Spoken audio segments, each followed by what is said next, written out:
Mr. President, sir. Miss PettyCrocker88. We are beyond the warnings. We are at the moment in time where we need to draw the line in the sand.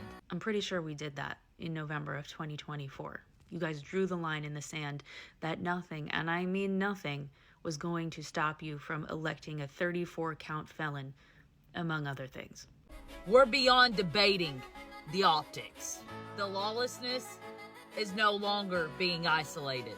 I mean, I can agree on that. I see lawlessness every time I turn on my television, every time I scroll through social media apps of people who are untrained carrying guns and other weapons through the streets and completely terrorizing neighborhoods.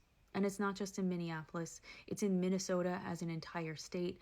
And I have a whole inbox full of people telling me they see them in South Dakota and Tennessee and South Carolina and Arizona and all over the place. And if the rumors are true, they are going to infiltrate, not just show up, but infiltrate the city of Philadelphia. They're here right now, and they're scoping out what is a very different city from many others because it was built in the 1700s, and the roadways are really difficult to move about because they were built for horse and carriages.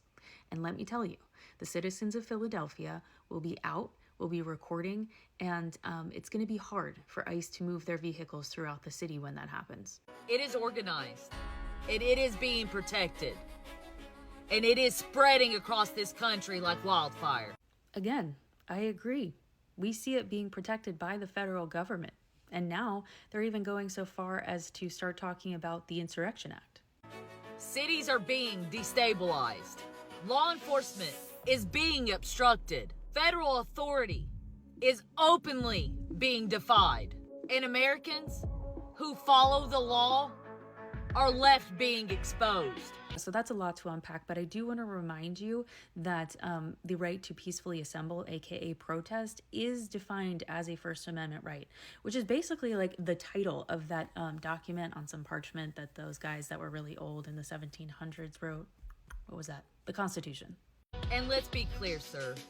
This is no longer protest. This is no longer peaceful dissent. This is the breakdown of law and order. Again, agreed, because the vice president, backed by the president, let us all know that he feels that ICE agents have total immunity and can do whatever they want. And these ICE agents have taken that to heart as I watch video after video after video of them bursting into homes, using battering rams, opening people's car doors and dragging them out. All things that are not legal. You have to have a warrant for certain things like that. The Constitution anticipated moments like this. The Insurrection Act exists for when states refuse to protect their own people, the responsibility shifts to the federal government. That moment is now. Yeah, so here's the thing. If they invoke the Insurrection Act or escalate it to martial law, which is even worse, you're subject to it as well.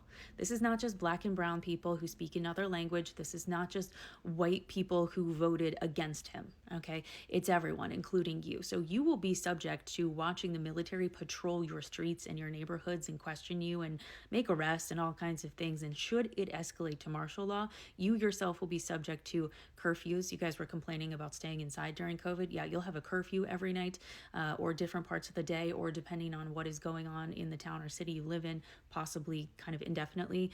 You have no right to habeas corpus. They can just arrest you, take you away, search and seizure. Don't need a warrant. It applies to all of us. So, you know, it's kind of like if they go down, we go down with them kind of a thing. You're coming with us. Local officials are standing down. Governors are refusing to act.